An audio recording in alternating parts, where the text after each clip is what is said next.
kamu bisa milih Kastara gimana? Gimana ya? Terpercaya aja sih. Oh gitu. Kenapa saya memilih Kastara, di mana Kastara ini juga memiliki program yang sudah memiliki standar kompetensi menggunakan PBK, yaitu pelatihan berbasis kompetensi. Halo YouTuber!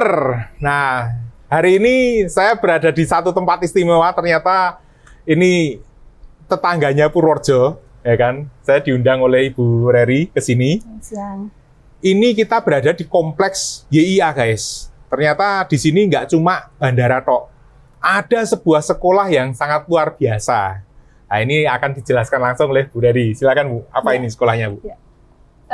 Kita berada di Pusat Pelatihan Siap Kerja Kastara Ocean Java Connection, yaitu berada di depan Davam, dan kita akan melatih anak-anak di sini untuk siap bekerja di hotel maupun kapal pesiar. 3 bulan teori dan juga 6 bulan praktek. Nanti lanjut kita bantu untuk ke penyaluran di kapal pesiar ataupun di hotel. Ya. Dan ini sudah berjalan sebenarnya dari tahun 2019 ya Bu? Ya, kita berada di Jatikontal, di Purworejo, dan lanjut kita diminta untuk membesarkan Kulon Progo untuk di bidang hospitality. Ya. Nah ini teman-teman, jadi Anda teman-teman yang di Purworejo nggak usah jauh-jauh ya kan, karena di sini sudah ada lembaga latihan kerja yang menurut saya sangat bermanfaat ya. Dan saya kemarin dengar ceritanya dari Ibu, saya senang sekali, makanya saya pengen ini memberitakan ke teman-teman semua pemirsa, karena saat ini kan banyak Bu tawaran kerja atau tawaran apa ya, berkarir di luar negeri, tapi ada juga sebagian lembaga itu yang bisa dibilang bodong, tipu-tipu ya kan. Jadi saya dengar banyak berita, ada yang sudah ngasih uang sampai puluhan juta, ternyata nggak jadi 70 berangkat. Juta tidak berangkat. Nah, sekolah kita relatif terjangkau ya, hanya 12 juta, itu dicicil 3 kali, bisa dicicil 3 kali, dan kita ada mesnya. Karena untuk ke kapal pesiar pasti akan interview dengan berbahasa Inggris, maka kita akan ada Englishion. Dengan adanya mes tadi, anak-anak wajib berbicara bahasa Inggris. Dengan begitu, mereka akan cepat casicus dan terbiasa untuk berbicara bahasa Inggris. Begitu. Nah, sekarang kita akan langsung aja ngelihat fasilitasnya ya Bu ya. Kita akan keliling sekolahnya ini di sini. Jadi Anda kalau dari arah Jogja mau ke arah Bandara YIA, itu nanti di sebelah kiri jalan, itu sebelum masuk pintu masuknya, itu ada halaman, ada tugunya kayak tangan mengepal. Tangan mengepal ya. Itu memang ini di kompleksnya PP ya Bu ya. Oke, kita akan lihat yuk fasilitasnya. Nah, kita langsung aja, kalau ini kan ruang pertemuan nggak usah, kan? Nah, ini ruangan apa ini Bu? Mungkin bisa dijelasin. Ini lab untuk laboratorium food and beverage. Ya, ini untuk produk, untuk masak, dan di situ untuk servisnya. Kita juga ada bar di situ untuk anak-anak praktek bar ataupun barista juga bisa. Nanti untuk housekeeping ada di atas, nanti kita ke atas. Berarti ini di sini memang dilatih masak juga ya?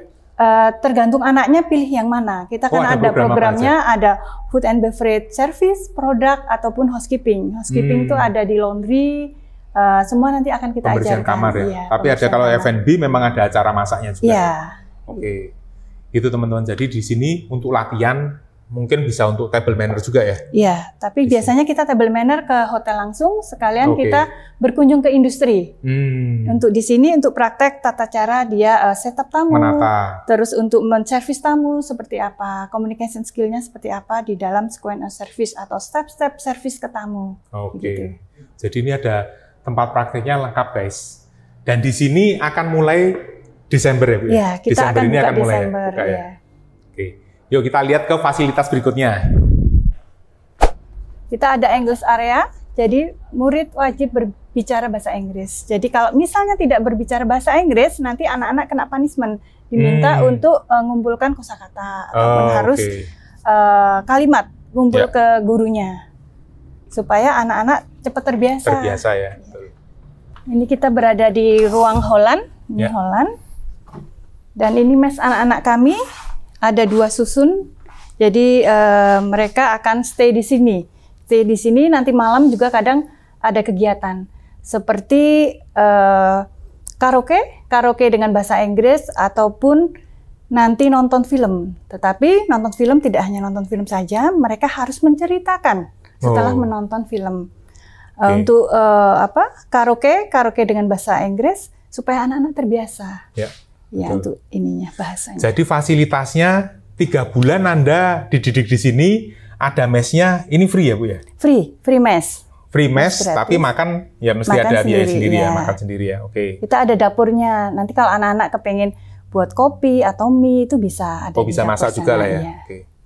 Jadi angkatan yang terbaru ini Desember ya, yang akan pakai tempat ini ya. Ya, nanti kita akan ada pembukaan di sini. Ya. Dan kalau yang sebelumnya sudah ada yang ikut di Kastara ini dan sudah bekerja baik ke kapal maupun di hotel. Ya. Nah, nanti kita akan dengerin yang akan berangkat nanti. Ya, betul. Tanggal 9 nanti ada anak kami yang mau berangkat ke kapal dengan biaya yang relatif terjangkau, tidak sampai 10 juta, hanya 5 juta. Oke. Iya. Ya, kita sekarang akan lihat kelasnya ya Bu ya. Iya. Ini luas lahannya berapa Bu kalau sekitar 7.000 dengan ini ya Pak taman, ya? Dengan taman. Untuk di sini sekitar 2.000-an. Oh, oke. Iya.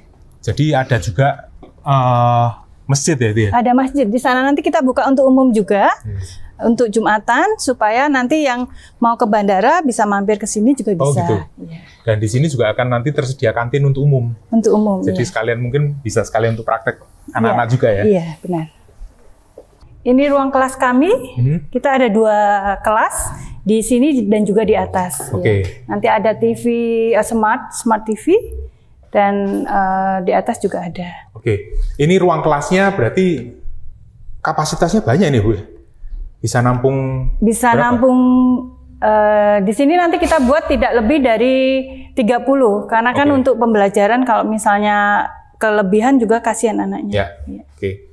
Dan ini kelas yang istilahnya ya kalau perlu materi, terus keterangan dari mentornya di sini ya? Ya, tiap hari nanti untuk di sana ada hiburan. Nanti kalau di sini untuk kelasnya untuk Miss Alfi, tenaga pengajar kami ada Miss Alfi. Miss Alfi itu lulusan dari master teachingnya Kampung Inggris. Mungkin ada yang pernah dengar Kampung Inggris? Kampung Inggris Pare. Jadi mereka belajar supaya cepat cacicus karena mereka belajarnya fun. Bukan belajar grammar yang harus menakutkan gitu. Betul. Tapi nanti ada grammarnya karena untuk ke kapal pesiar ada marlin test, jadi nanti akan diajarkan juga. Tetapi yang pertama, yang penting anak-anak mau berbicara. Dan bisa lah ya. Iya. Oke.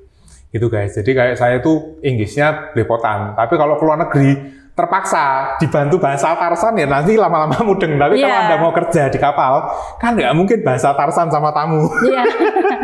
Bahasa Jadi Anda akan dibina di sini untuk kelas yang teori atau kelas bahasa Inggris. Nah, yang di atas ini kelasnya masih kosong, bukan karena bangkunya nggak ada, tapi memang di atas untuk praktek. Jadi kita akan lihat yuk di atas seperti apa. Ya, silahkan. Yuk.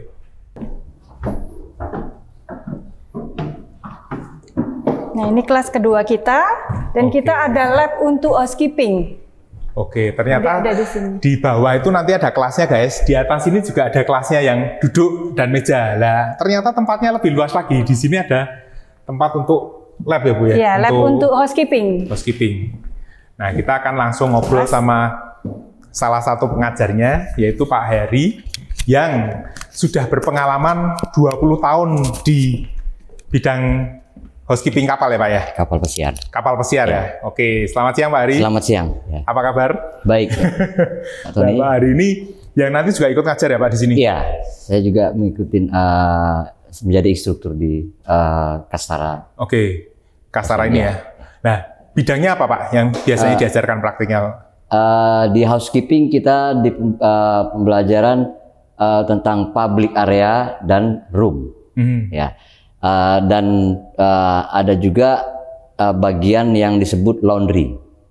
Jadi nanti pada saat anak-anak training atau OJT on the job training itu mereka biasanya di rolling, ya di rolling dari laundry, ya public area dan room boy. Oke. Ya. Pak Hari sudah berapa lama Pak di kapal pesiar? Di kapal pesiar saya sekitar 20 tahun. 20 tahun ya? 20 tahun. Dari posisi deck steward, asisten stateroom, dan room boy, ya, cabin steward, ya, stateroom steward. Sudah keliling dunia, Pak? Ya, sudah keliling dunia. Ya. Berarti maksudnya keliling tuh sudah muter ya? Ya, sudah muter. Karena kebetulan saya bekerja di Carnival, perusahaan kapal pesiar nomor 1 dunia. Wow. Ya, jadi kita mempunyai sekitar 26 kapal pesiar yang disebar di seluruh negara. Ya. Berarti itu istilahnya Bapak bisa kadang-kadang dari kapal satu, misalkan Eropa berlayar ke Asia. Ya. Gitu. Tidak. Ini sistemnya mereka menyebar kapal pesiar yang salah satunya ada di Los Angeles. Ya. Tapi mereka hanya sailing di sekitar umpamanya pada saat itu ada yang ke Jamaika. Ada yang ke Texas, Galveston. Jadi kecuali yang di Australia, biasanya itu kita crossing, ya, crossing itu dari Alaska ke Australia. Wah, yaitu Alaska ke Australia. Ya, jadi kita melewati Hawaii dan berbagai negara, ya. Sudah pernah, Pak? Kebetulan saya belum, karena saya waktu itu hanya menunggu di Australia. Jadi teman-teman saya yang ikut crossing dari Alaska. Kalau Alaska saya sendiri saya sudah pernah, ya. Tapi kalau untuk crossingnya saya belum. Waduh. Ya, karena itu belum naik kapal keliling dunia dong, Pak? Keliling dunia itu kan saya pindah-pindah kapal. Jadi kan perusahaan itu mempunyai, contohnya dia mempunyai kapal yang mempunyai berbeda macam-macam nama. Contohnya dulu itu ada Fantasi, ya, Imagination, Carnival, Valor. Jadi kita menyebar. Nah, nanti pada saat kontrak 6-7 bulan kita selesai, nah nanti kontrak berikutnya LOE kita keluar itu kita bisa pindah dari Miami, next kontraknya itu kita umpamanya di Texas atau Galveston, atau di New York atau di San Francisco. Ya. Gitu guys. Jadi kalau sama kayak di bis, itu ada yang jurusannya AKAP, AKDP, ya kan, antar kota antar provinsi, terus julukannya sendiri-sendiri. Nah ini udah keliling Pak hari ini. Pak, kalau saya tuh bayangannya kalau naik kapal itu kan apa ya, berhadapan sama badai, serem gitu kan. Itu kalau di kapal pesiar sama enggak kayak gitu? Tidak, sebenarnya itu kita hanya berjalan di sekitar pinggiran, ya, tidak ke tengah. Enggak di tengah-tengah ya. Kecuali yang dari Alaska ke Australia itu. Iya. Tapi itu rutenya pun pasti dipilih yang aman lah ya. Ya, karena kan ini satelit ya. Jadi benar-benar safety-nya itu dan prosedurnya itu luar biasa. Ya, jadi pada saat nanti ya contohnya jarak kapal aja itu pada saat terlalu dekat itu kan sinyalnya pasti bunyi. Ya, tahu kalau tabrakan itu ya. Oke. Pak Hari, lah ini saya kalau ketemu orang yang sudah pengalaman ini pengen banyak tanya. Yang bikin menarik kok sampai jadi ikut kapal pesiar apa, Pak? Ya, satu ya, ini jelas yang benar-benar diinginkan dari para seamen, ya, daripada pekerja ya di kapal pesiar itu uang, ya, karena dengan gaji dolar, ya, dan ada sistem tipping, ya, gratuities, ya, dan yang kedua itu experience kita, ya, pengalaman kita, ya, hitung-hitung kita keliling dunia gratis dibayar, dan juga dibayar. Waduh. Ya, jadi jadi yang ketiga di situ kita karena melebihi, ya, kapal pesiar itu melebihi standar hotel bintang 5. Ya, jadi dengan fasilitasnya, ya, itu mungkin satu kapal aja bisa mempunyai 3 kolam renang. Ya, dan mencapai 16 tingkat. Ya, ada yang lebih juga.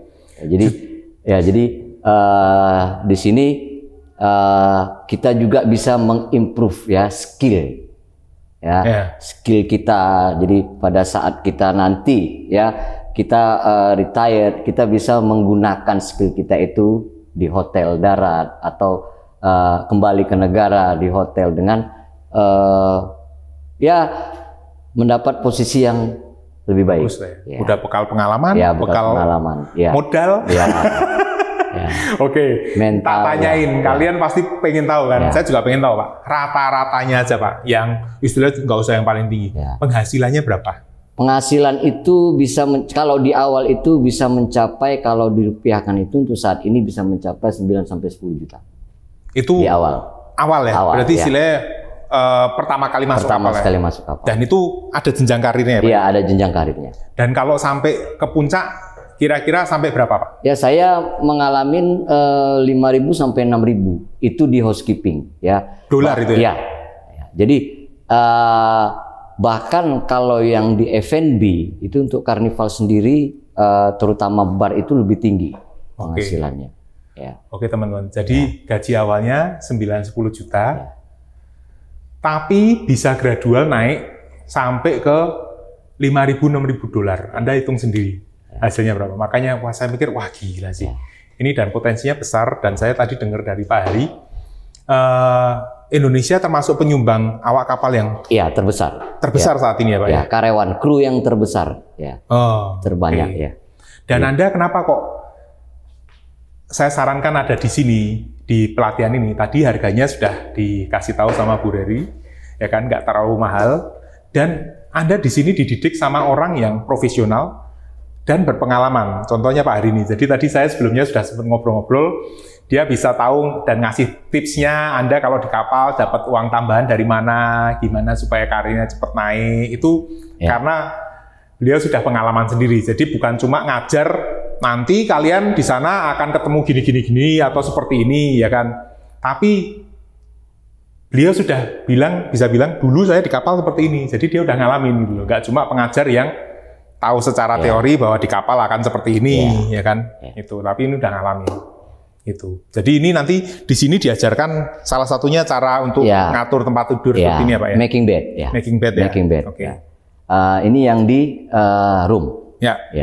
Nanti kalau yang di public area itu kita harus menguasai untuk alat, ya, terus pembersihan area-area mana yang harus dikerjakan. Ya. Dan juga ada beberapa sini kurikulumnya ada juga mengenai safety ya, Pak ya. Ya, safety di kapal. Ya. Karena safety itu sendiri is number one priority ya pada saat di kapal pesiar. Ya, jadi dan di sana juga bukan hal yang main-main. Ya, jadi terjadi apa-apa, jadi semua harus ready. Ya. Oke. Ada pesan apa, Pak, untuk anak-anak yang mau jadi awak kapal pesiar? Di sini peluang peluang untuk menjadi seaman itu peluangnya besar sekali. Ya. Dan di sini juga kita dituntut tidak hanya melihat dari segi uang, tapi mentalnya kita, ya, attitude yang terutama, ya, kinerja itu benar-benar sebagai hotelier itu harus diutamakan. Oke. Ya, kalau untuk bahasa Inggris sendiri juga diutamakan dan kita juga istilahnya pada saat nanti di kapal pesiar kita bisa belajar banyak di sana, karena komunikasinya hampir setiap hari kita menggunakan bahasa Inggris. Ya, terutama pada saat level kita tinggi dan itu kita berhubungan dengan tamu, disitulah kita harus mempunyai kualitas dan skill yang tinggi. Oke. Dan itu diajarkan di sini. Dan diajarkan di sini dan di sana juga nanti bisa kita terapkan sehingga kita awalnya harus mengalami on the job training yang hampir sama. Sistem dan prosedurnya. Oke. Ya, terima kasih Pak Heri. Terima kasih Pak Tony. Wejangannya. Yuk kita lanjut ke teman-teman yang lain. Oke teman-teman, sekarang saya bersama Saudara Ivan ya. Ivan. Nah, ini salah satu alumni Kastara yang akan berangkat kapan, Pak? Tanggal 9 Desember. Oh, 9 ini berangkat? 9. Kemana? Di UK. Di UK naik maksudnya ke kapal atau hotel? Iya, kapal. Ke kapal ya? Iya. Oke. Bisa diceritain selama ini sekolah di Kastara gimana? Kesannya ya seru di sana, seru. Pendidikan yang dikasih ya gimana ya? Aduh. Ya ngomong aja, ngomongin. Ya, yang dikasih apa? Semuanya sih dari hospitality segala macam. Ya pokoknya, banyak praktek nggak? Banyak. Hanya prakteknya? Iya, praktek. Jadi kalau ngomong bahasa Inggris, sampai seperti apa prakteknya? Ya, kalau di sana diseringin ngomong bahasa Inggris sih, conversation bahasa Inggris. Jadi biar kalau pas berangkat ke kapal nggak kaget. Oke. Iya. Caranya praktek gimana? Maksudnya cuma di sekolah toh atau akhirnya dibawa ke, kan ada kerja praktek di hotel juga ya? Pertama nanti sekolah dulu, habis itu nanti praktek. Kita langsung turun di hotel. Oke. Langsung ke hotel. Berapa lama pendidikannya? Pendidikannya 3 bulan di sekolah ya? Teori 3 bulan, terus kita praktek 6 bulan. Oh, prakteknya 6 bulan, berarti total 9 bulan. Iya. Terus untuk ngurus biaya-biaya ke sana itu perlu surat apa aja? Kalau biayanya untuk surat-suratnya, dokumennya ada kayak BST, CCM, SAT, terus ada Simen Book, buku pelaut gitu. Oh, pakai buku pelaut juga ya? Iya, buku pelaut juga. Itu bukunya pelaut sama nggak sama kalau pelaut yang untuk di kapal tanker atau kapal apa gitu? Sama sih. Sama ya? Pokoknya pelaut harus punya buku itu gitu ya? Iya. Oke. Dan itu diurus sama Kastara ini? Iya, diurus nanti. Kok kamu bisa milih Kastara gimana? Gimana ya? Terpercaya aja sih. Oh gitu? Iya. Atau kamu lihat-lihat yuk pas ada gitu bejo pertama kali terus langsung daftar gitu atau gimana? Ya lihat-lihat aja terus kok lengkap kayak izinnya lengkap gitu. Ke Inggris ini keluar biaya berapa, Pan? Untuk ya di luar pendidikan lah. Artinya kan kalau pendidikan kan jelas standar tadi udah disampaikan ke Bu Dedi kan 12 juta. 12 juta. Kalau untuk ke Inggris itu biaya tiket, visa itu gratis, 0. Oh gratis? Iya, gratis. Dibayarin sama kapalnya? Iya, udah dari kapalnya. Paling cuma medical aja, itu aja nanti direimburse di kapal. Jadi dikembalikan nanti. Oke, berarti kamu dari sini terus dibantu untuk daftar, keterima, nggak bayar apa-apa? Iya, nggak bayar, cuma kayak dokumen aja. Udah itu aja. Kamu keluar uang cuma untuk ngurus dokumen? Iya, untuk ngurus dokumen aja. Berapa kira-kira habisnya? Ya, yang tadi Simen atau apa macam-macam itu toh? Iya, udah. Berapa? Berapa ya? Sekitar 8 jutaan ya. Oke. Itu pun untuk ngurus dokumen-dokumen yang memang harus Anda miliki, guys. Iya. Jadi bukan untuk calo atau bukan untuk macam-macam ya? Enggak. Ada beberapa yang udah seumur hidup. Oke. Kok mau ke luar negeri untuk kerja di kapal, apa motivasinya? Motivasinya apa ya? Pertama pengen cari pengalaman, yang kedua gajinya lebih tinggi lah di sana. Oke. Nah ini yang saya kenapa juga bikin video ini sebenarnya, karena banyak orang yang keluar negeri kerja, memang pasti kita ngomong jujur pengen duitnya, ya, betul. Tapi menurut saya setelah saya dengar ceritanya dari teman-teman yang ada di sekolah ini, jadi pelaut dan keliling dunia itu kan sesuatu yang kadang nggak bisa dinilai sama uang tuh. Ya. Bener nggak? Besok kalau uangnya udah cukup ngumpul, ya kan, sama-sama nih, yang satu kerja di pabrik, satunya keliling dunia kayak Ivan, duduk cerita sama putune, sama cucunya ya toh. Ya. Ceritanya apa? Pasti beda. Ceritanya mungkin, wah ini di sana gimana, ini orang-orang di sana ya kan, waduh pernah mau dimakan suku kanibal kalau misalkan ketemu ya kan. Yeah. Tapi kalau Anda kerjanya di luar cuma di pabrik, ya ketemunya akan mesin dan mungkin itu-itu aja gitu loh. Yeah. Ya ini memang pilihan, tapi saya salut sih untuk teman-teman yang berani pergi jauh dan melaut ya kan. Ngerantau gitu loh. Itu saya kagum gitu loh. Oke Ivan, saya doakan sukses dimanapun Anda berada. Siap. Dan nanti kalau udah di sana ya kan mulai bisa bikin channel YouTube juga. Waduh, karena ini teman-teman pasti pengen ngikutin ya kan, dan saya lihat banyak YouTuber Indonesia kalau yang di luar negeri itu lebih cepat dapat viewer. Kenapa? Karena banyak teman-teman kita yang pengen juga kan lihat di sana, dan mungkin dari kamu bisa menginspirasi teman-teman sehingga itu jadi jalur rezekinya mereka juga. Ya, bisa menginspirasi, ngajak ke sana, jadi kepingin gitu. Ya. Oke, terima kasih ya, Pan. Iya, siap. Terima kasih. Oke, teman-teman. Nah, sekarang kita bersama Pak Hendra nih ya, Pak ya. Ya. Salah satu pengajar di sini. Beliau ini sudah berpengalaman 17 tahun di bidang FB ya, Food and Beverage, dan kebetulan beliau juga Ketua BPC PHRI Bantul. Selamat sore, Pak Hendra. Selamat sore. Ya. Bisa dijelaskan, Pak, kalau di Kastara ini berarti Bapak ngajarnya di bidang apa? Seperti apa gitu, Pak? Saya ngajar di sini di food and beverage, terutama di bidang servisnya, di mana nanti di bidang servis ini kita langsung di frontliner ya. Jadi kita melayani tamu, apa menjadi kebutuhan tamu, sampai nanti kita memberikan service excellent, bahkan nanti kita juga di handling komplainnya.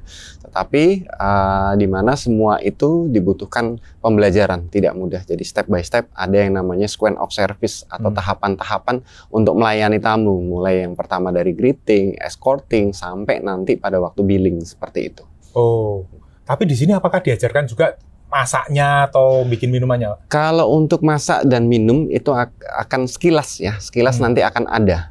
Salah satu contoh nanti di sequence of service itu ada yang namanya guridong service, di mana kita melakukan masak itu langsung di depan customer langsung. Jadi baik itu main course atau dessert. Jadi itu kita sebut guridong service. Jadi kita masak di depan tamunya langsung. Nah, kalau untuk minum mungkin nanti sebatas untuk jus, tea or coffee, service juga harus paham untuk itu. Tetapi kalau lebih dalam lagi itu masuknya nanti ke FB product. Jadi untuk memproduksi sebuah makanan itu lebih banyak di kitchennya. Kalau kita di FB itu ada dua, yaitu ada FB service maupun FB product. Yang satu service itu ke pelayanan, yang product adalah pembuatan produk untuk konsumen seperti Dan itu. di sini kita fokus di servisnya ya? Di servis, tetapi ada sedikit nanti yang kita ajarkan untuk metode-metode memasak seperti itu. Oke. Pak Indra, saya mau tanya nih, Bapak kan saat ini masih aktif nih di perhotelan, ya kan? Tapi kenapa kok Bapak mau juga ngajar di sini, Pak? Kebetulan saya tuh punya hobi berbagi ilmu. Saat itu, dimana saat saya mempunyai hobi itu, saya pingin ilmu yang saya miliki itu dengan pengalaman saya, dengan durasi saya bekerja di dunia hospitality ini bisa saya bagikan. Nah, kenapa saya memilih Kastara? Di mana Kastara ini juga memiliki program untuk studi perhotelan maupun kapal pesiar yang sudah memiliki standar kompetensi menggunakan PBK, yaitu pelatihan berbasis kompetensi. Otomatis siswa-siswa atau calon siswa yang akan belajar di Kastara ini tentunya nanti tidak dipungkiri pasti akan memiliki kompetensi yang sesuai dengan SKKNI seperti itu. Jadi sudah memiliki standar kompetensi dengan SKKNI seperti itu. Makanya saya mau mengajar di sini seperti itu. Karena saya dengar Bapak juga termasuk penguji ya, Pak? Kebetulan saya sendiri juga seorang asesor. Jadi mau tidak mau secara keseluruhan apa yang dipelajari di dunia pendidikan tentunya harus memiliki standar kompetensi. Di mana standar kompetensi ini diakui oleh pemerintah. Karena semua program yang harus dibagi adalah menggunakan SKKNI seperti itu. Oke, terima kasih waktunya sama-sama, Pak Indra. Dan semoga kita bisa bekerja sama juga ya, Pak. Siap. Oke, gitu teman-teman. Jadi Kastara ini memang saya juga mau bikin video ini karena saya sudah ngelihat dan termasuk surat-surat perizinannya cukup lengkap, sehingga diharapkan Anda yang kesini itu nggak usah keblusuk ke calo-calo atau lembaga lain yang mungkin Anda nggak ngecek legalitasnya dan lain-lain. Jadi di sini kurikulumnya jelas, pengajarnya jelas, tempatnya juga jelas. Gitu. Sekarang kita akan tanya sama beberapa orang lagi, yuk. Oke teman-teman, sekarang saya bersama Pak Indro Kimpling atau Pak Kim ya Pak panggilannya. Pak. Nah, beliau adalah pimpinan di Kastara Ocean ini. Nah, mungkin bisa diceritakan Pak, kok bisa ada di sini? Ya, gini, Mas Tony sumber alam. Ya. Ternyata beliau ini juga dari kalangan PO. Bismania ternyata guys. Gitu. Bukan hanya Bismania, pelaku juga. Pelaku juga ya. Bisa cerita sedikit Pak ini Mas. Cerita sedikit. Saya tahun 89-90 itu membantu manajemen bis Jatayu. Ya. Keluarga. Juaranya Parangtritis sama Solo ya, sama Semarang, sama pertama bis malam Jogja Bali. Tahun 91. Jogja Bali ya? Iya. Jogja Denpasar. Ya. Ya. Terus bis wisata juga. Ya, udah zaman-zaman Hino RK lama. Masih OF Mercy-nya. Masih OF ya? Wah, ini tadi waktu ngobrol pertama kali langsung gatuk karena ternyata bahasanya sama gitu. Nah, sekarang kok masuk ke dunia pendidikan dan begini, saya bisnis saya dengan nama Java Connection Art Management, kami ini menjadi mitranya Angkasa Pura I Bandara YIA untuk mengelola sebuah kawasan destinasi wisata di dalam. Nah, dalam bandara namanya kawasan Tugu Malioboro, Yogyakarta International Airport. Nah, dalam kesempatannya kami diperkenankan, diberikan support, dukungan untuk memanfaatkan lahan yang belum optimal untuk Airport City, ya. Nah, di sinilah gedung ini kita mendirikan pusat pelatihan siap kerja Kastara Ocean Java Connection, bermitra dengan rekan kami Pak Reri, Pak Ari itu ya. Nah, mengapa ini kita ambil keputusan, Pak Tony? Karena pusat pelatihan siap kerja ini penting sekali untuk masa sekarang. Betul. Apalagi kita mengambil jurusan untuk perhotelan dan kapal pesiar. Ya. Kru bis belum. Bentar lagi Pak, bentar lagi Pak. Harus ada. Lu harus rapi ya. Nah, mengapa? Karena ini adalah solusi atau jalan keluar warga masyarakat, terutama generasi muda, untuk mencari pekerjaan di era pasca pandemi. Betul. Mengapa? Karena hasilnya dolar. Ya. Ya kan? Penghasil devisa ini berarti. Ya. Jadi train labor. Jadi tenaga kerja yang terdidik. Ya. Nah, berkualitas. Nah, yang pertama, kondisi perhotelan kapal pesiar kan hospitality kan mandek 2 tahun lebih ya, karena pandemi. Nah, sekarang ini mulai jalan. Mangap SDM. Bahkan booming. Dunia, ya. Nah, peringkat pertama untuk SDM kapal pesiar itu Filipina. Kedua Indonesia. Ya. Itu yang pertama. Yang faktor lain adalah kenapa untuk generasi muda ini solusi? Karena mudah. Gitu? Cukup usia sampai maksimal 35 tahun ya. Lulusan SMA, SMK sederajat. Bisa langsung masuk di sini. Yang penting punya niat. Ya kan? Ya, betul. Keterampilannya tidak sulit, tapi juga tidak simpel. Tapi oke. Ya. Karena kita menjadi pelayan tamu-tamu mewah di kapal pesiar. Ya kan? Ya, betul. Biaya pendidikannya relatif terjangkau. Betul, sangat terjangkau. Ya, terus kami membantu proses pengurusan untuk berangkat ke kapal pesiar. Kapalnya ya. Dan kalau beruntung, kalau dulu sebelum pandemi, kita naik kapal pesiar itu dari titik markasnya kapal pesiar, dengan kita berangkat kan tiket pesawat bayar sendiri. Ya. Sekarang enggak, banyak gratis. Saking butuhnya. Di cover sama sana ya. Iya. Betul, betul. Itu guys, jadi inilah peluang yang ditangkap sama Pak Hakim, dan ini nggak cuma semata-mata masalah duit, karena kalau tadi ngomong duit, nggak seberapa ternyata biayanya, sangat terjangkau ya, karena apalagi di sini disediain mes. Jadi memang ini juga saya rasa misi utamanya membantu teman-teman supaya apa, nggak bingung lagi cari kerja di mana, ya kan, rebutan yang di dalam negeri. Tapi Anda juga bisa jadi train labor ya, jadi pekerja yang punya skill khusus. Gitu. Skillnya nggak susah-susah banget, tapi memang butuh mental, butuh keberanian, ya kan, ya butuh skill juga. Itu. Sama satu yang penting syaratnya. Apa? Tidak boleh mbok-mboken. Betul, sudah diniati ya. Nah, kan beda kerja di kapal pesiar sama kerja di kapal kan beda. Betul. Kalau di kapal itu kan akademi pelayaran. Betul. Itu nakoda, mualim, bagian mesin, ya kan? Bagian jangkar, bagian itu ada sendiri. Ini beda. Ini di hotel terapung. Hotel terapung yang bintang 5, bintang 7. Ya, betul. Oke, kalau gitu ada pesan-pesan Pak mungkin buat teman-teman yang mungkin masih mikir-mikir mau kerja apa, atau masih mbok-mboken tadi. Ya. Ada pesan-pesan? Ini solusi jalan keluar mencari pekerjaan yang realistis setelah pandemi. Karena kalau kita bicara di lokal, masih banyak problem. Industri usaha apapun juga belum pulih, baru tengah-tengah. Tapi yang jelas di pasar internasional, perhotelan dan kapal pesiar ini jelas membutuhkan.